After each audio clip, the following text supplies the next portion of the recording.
ठीक है, एक बार हाजी मेहरुद्दीन रंगरेजी के पास जाते हुए उसके बाद आप बोलिएगा, बहुत देर से हमारे साथ जुड़े हुए हैं, एक भी उनकी टिप्पणी नहीं हो पाई है। हाजी साहब सीधे आपके पास आते हुए अब सवाल बड़ा ये है, देखिए अगर यहाँ के जो बड़े बड़े मुस्लिम चेहरे हैं महाराष्ट्र के, वो भी महाविकास अघाड़ी के पक्ष में मतदान करने के लिए बात कर रहे हैं, तो आप अपने नाम के आगे भले ही ऑल इंडिया मुस्लिम मतलब आप अपनी AIMIM का नाम मजलिस या मुस्लिम के नाम पे रख लीजिए, लेकिन उसका फायदा तो होता हुआ मिल नहीं रहा है।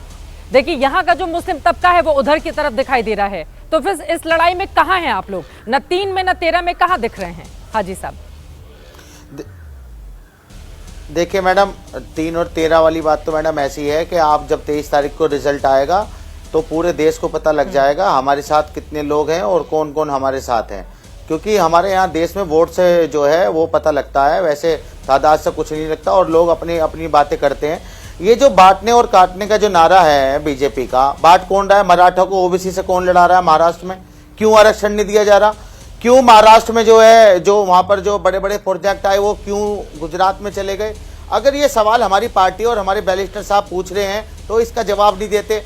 बटोगे तो कटोगे की बात करते हैं। हम कह रहे हैं अनेक है तो अखंड है, इंसाफ है तो इंडिया सेफ है, और संविधान है तो सम्मान है।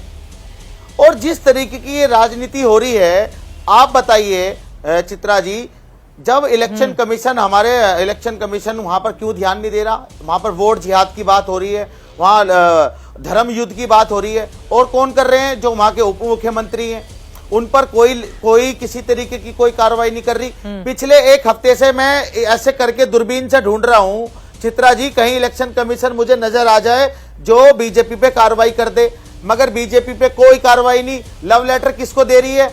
लव लेटर किसको दे रहे हैं? हमारी पार्टी को दिया जा रहा है, बताइए। तो इस तरीके की राजनीति, बांटने की राजनीति, काटने की राजनीति, 80-20। आप सुनिए मोदी जी क्या कहते हैं, रोटी लूट ले जाएंगे, भैंस को ले जाएंगे, मंगलसूत्र ले जाएंगे, लैंड जिहाद, बेटी को लूट लेंगे। क्या हो रहा भाई चुनाव में? आपके पास मुद्दे नहीं रहे भाजपा के पास। आप 11 साल में आपके पास एक भी ऐसा काम नहीं है जो आप जनता को बता सके चुनाव में, एक भी काम नहीं है आपके पास। आप हमेशा जब भी आते हैं 80-20 की बात, शमशान कब्रिस्तान की बात, मुगलों तक, पाकिस्तान तक। अरे भाई चुनाव मुद्दों पर लड़िए। आप ये बताइए आप क्या करेंगे? वहां पर पानी नहीं है पूरे महाराष्ट्र में, आप बताइए। अगर हम ये बातें करते हैं तो हमें कहते हैं कि वो जीत भी तो रहे हैं हाजी साहब। अरे हम हिंदू, हम हाजी मुद्दों की बात जी नहीं, वो जीत भी तो रहे हैं। जब वो 80-20 करते हैं, जब वो शमशान कब्रिस्तान करते हैं, शमशान कब्रिस्तान का 2017 का नारा था, मुझे अच्छे से याद है। और उसके बाद भारतीय जनता पार्टी ने उत्तर प्रदेश में सबसे अच्छा प्रदर्शन किया। तो अब जनता को कैसे समझाएंगे आप लोग कि बीजेपी ये जो नारा दे रही है ये जनता के लिए सूट नहीं कर रहा? जनता तो वोट दे रही है बीजेपी को इन मुद्दों पर।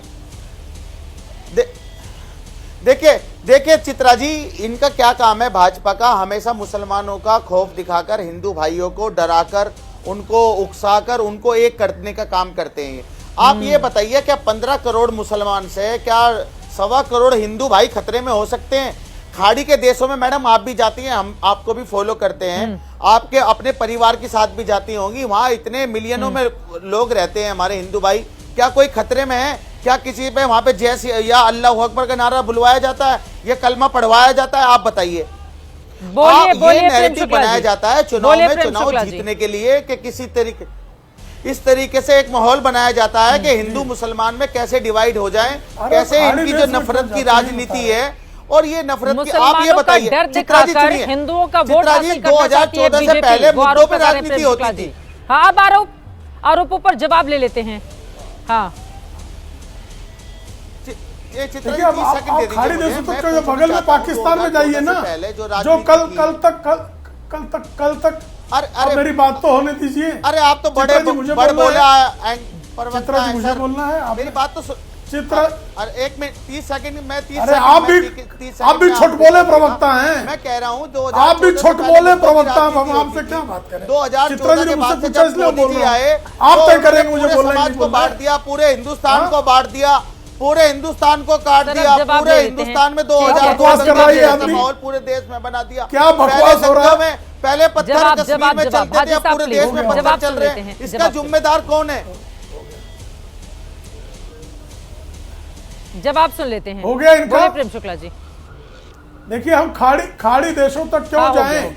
यही बगल के पाकिस्तान में जो कभी भारत का अभिन्न अंग हुआ करता था, उस पाकिस्तान में आए दिन अनुसूचित जाति जनजाति के जो लोग वहां रह गए थे उनकी बहन बेटियों के साथ बलात्कार और मुल्ला मौलवियों की उपस्थिति में जबरन उनका धर्मांतरण की आए दिन घटनाएं होती हैं कि नहीं होती हैं। चित्रा जी, आप भी एबीपी न्यूज पर इस तरह की घटनाएं दिखाती है। बांग्लादेश में हमारे हिंदू मंदिरों में शंख और घंटा बजाने पर प्रतिबंध लगा दिया कि नहीं लगा दिया गया। पाकिस्तान की बात जाने दीजिए, तमिलनाडु में एक गांव एक कस्बे में मुसलमानों की आबादी 70% हो गई, वो वहां पर मंदिर का शंख बजाने पर प्रतिबंध लगा दिया। झारखंड में एक बस्ती जो है वहां पर मुसलमानों की संख्या बढ़ गई, सिर्फ 60 घर हिंदुओं के रह गए, वहां हिंदू मंदिर बनाने का प्रयास किया गया, मंदिर तोड़ दिया गया। तेलंगाना में जो है मंदिर तोड़ दिया गया। कर्नाटक में देखिए मेरे बीच में क्यों बोल रही है चित्रा जी। अरे सर, आप मंदिर तोड़ दिया, उदाहरण दे रहा हूं, मंदिर मैं मेरा उत्तर दे रहा कम हो गए। चित्रा जी, ये जनता के मुद्दे हो सकते हैं, चुनाव के मुद्दे हो सकते हैं। उनकी बात सुनिए, जो उसके बाद आप अपनी बारी में बोलिएगा। हाजी साहब, आप अपनी बारी में बोलिएगा, अपनी बारी में प्लीज। मैं किसी के बीच में नहीं प्लीज बोलता। प्लीज प्लीज ये लगातार अपनी बारी में। हाँ ठीक है, आप तेलंगाना में देवी जी का बोलिए तेलंगाना में देवी जी कांग्रेस के शासन में तेलंगाना में देवी जी के मंदिर के मूर्तियां तोड़ दी गई। उसका विरोध करने वाले हिंदुओं पर बर्बर कांग्रेस की सरकार ने लाठीचार्ज कराया।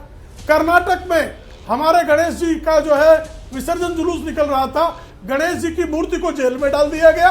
ये भारत में हो रहा है, भारत में जहां कांग्रेस शासित राज्य है। ममता बनर्जी के राज में जो है सरस्वती पूजन प्रतिबंधित हो जाता है, हनुमान जयंती प्रतिबंधित हो जाता है। तो ये कांग्रेस और इंडी अलायंस के जो शासन वाले राज्य हैं वहां हिंदुओं को अपने पर्व मनाने की स्वतंत्रता पाकिस्तान और बांग्लादेश का तो हाल देख ही रहे। आप खाड़ी देशों तक जाने की क्या बात करती है। अखिलेश यादव के कार्यकाल में मुजफ्फरनगर में दंगे हुए और दंगे में जो है सिर्फ मजहब विशेष के लोगों को राहत तलाशी सौंपी गई, सुप्रीम कोर्ट ने फटकार लगाई। ये सत्य है कि नहीं है? ठीक है चित्रा जी, ठीक है जी, मुझे बोलने दिया प्लीज। अजीज खान जी, मैं आपके पास आऊंगी। हाजी साहब पहले आप जवाब दे दीजिए। बोलिए अजीज खान साहब, उसके बाद मैं आपके पास आ रही हूँ। बोले मैं आ रही हूँ आपके पास, एक बार जल्दी से इनकी बात हो जाए। अजीज साहब वो उदाहरण देकर बता रहे हैं कि देखिए कहां पर हुआ, जहां बटे वहां पर क्या स्थिति बनी। देखिए चित्रा जी, 34 मिनट हो गए अभी तक आपकी डिबेट को शुरू हुए। इन्होंने एक बात भी अपने 11 साल के कार्यकाल में क्या अच्छे काम किए नहीं बताए। सर आप लोग बड़ा मिनट गिनते रहते हैं, पाकिस्तान में कोई 15 मिनट गिनता है रैलियों में, आप 34 मिनट गिनते हैं डिबेट में। आप जो है एमआईएम वाले बड़ा मिनट गिनते हैं, है ना सर? कोई 15 मिनट गिनता है, कोई 34 मिनट गिनता है। नहीं, जिस तरीके से ये इनके पास ये पार्टी मुद्दे भीन पार्टी हो चुकी है। इनके पास मुद्दों पर राजनीति करने के लिए इनके पास कुछ नहीं है। विकास कार्य की बात करेंगे, शमशान की लोगों को बांटने की बात करेंगे। आप जैसे प्रवक्ता होने के बावजूद आप कहाँ इस्लामोफोबिया से कहाँ गए हैं? आप इस्लामोफोबिया में आप इतने आपको कोई और चीज उत्तर दिया। अरे चुनावी मुद्दों पर राजनीति होती है। आप अपने एजेंडा बताइए, आप क्या काम करेंगे? आप मुसलमान कम हो गए, हिंदू कम हो गए, हमारे त्योहार नहीं मनाए जा रहे। अरे आपके मन की बात कहता दुबई में बनवाया गया। आप हिंदुस्तान में यहाँ पर मस्जिदों को आप टारगेट करते हैं, आपके लोग टारगेट करते हैं, मदरसों को टारगेट करते हैं, हमारी सबूत दिया। सरकार लगातार हिंदू मुसलमान नफरत नफरत नफरत नफरत नफरत हिंदू मुसलमान। अरे भाई मुद्दों पर बात करिए प्रेम शुक्ला जी। अगर आपके पास नहीं है तो आप खुलकर कहिए कि हम पार्टी छोड़ते हैं और हम हिंदुओं के हिंदू सम्राट बनकर बात करता हूं। चित्रा जी मुझे अवसर दीजिए, मैं विकास कार्य गिराता हूं। आप संविधान मैं विकास कार्य गिराता हूं। आप जवाब दे दीजिए अजीज खान जी, उसके बाद में फौरन आपकी बात हो गई। जल्दी से बाकी लोग भी इंतजार में हैं। प्रेम शुक्ला जी उसके बारे में जवाब दीजिए। वो कह रहे हैं मुद्दों पर बात नहीं करते हैं आप। ठीक है सर, प्लीज मुझे अवसर दीजिए प्लीज। हाँ बोलिए प्रेम शुक्ला जी। अजीज खान जी उसके बाद में फौरन आपके पास आऊंगी। बोलिए। देखिए हम पहली सरकार है जिसने 4 करोड़ लोगों को मकान दिया। हम पहली सरकार है जहां 35 किलोमीटर प्रतिदिन जो है हाईवे बनते हैं। हम पहली सरकार है जिन्होंने 100 से अधिक एयरपोर्ट बनाए। हम पहली सरकार है जिन्होंने 11 करोड़ शौचालय बनाए। हम पहली सरकार है जिसने जो है 11 करोड़ लोगों को एलपीजी गैस कनेक्शन दिया। हम पहली सरकार है जिसने किसानों को 6,000 रुपए प्रधानमंत्री की जो है सम्मान राशि दी। हम पहली सरकार है जिसने महाराष्ट्र में 1964 में यहाँ पर जो है नावा शेवा ट्रांस हार्बर लिंक की बात हुई थी, जब नेहरू जी प्रधानमंत्री थे। नेहरू जी गए, इंदिरा जी गई, राजीव जी गए, सोनिया जी का शासनकाल समाप्त हो गया, राहुल जी के राजनीति का आधा जीवन समाप्त हो गया, लेकिन नहीं बना वो ब्रिज। लेकिन हमने उस अटल सेतु को 2.5 वर्षों में बना दिया। ये कोस्टल रोड 1972 में बनना शुरू हुआ था। हाजी रंगरेज जी जान लीजिए, 1972 के बाद आज 2022 तक उसको बनाने की हिम्मत किसी की नहीं हुई। लेकिन वो आज देखिए, आइए मुंबई में कोस्टल रोड किसने बनाया?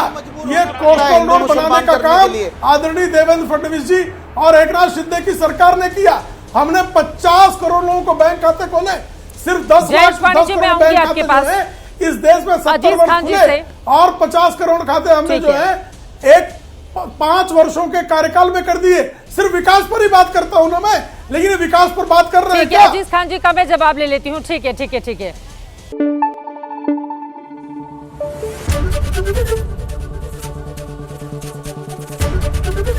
एबीपी न्यूज आपको रखे आगे।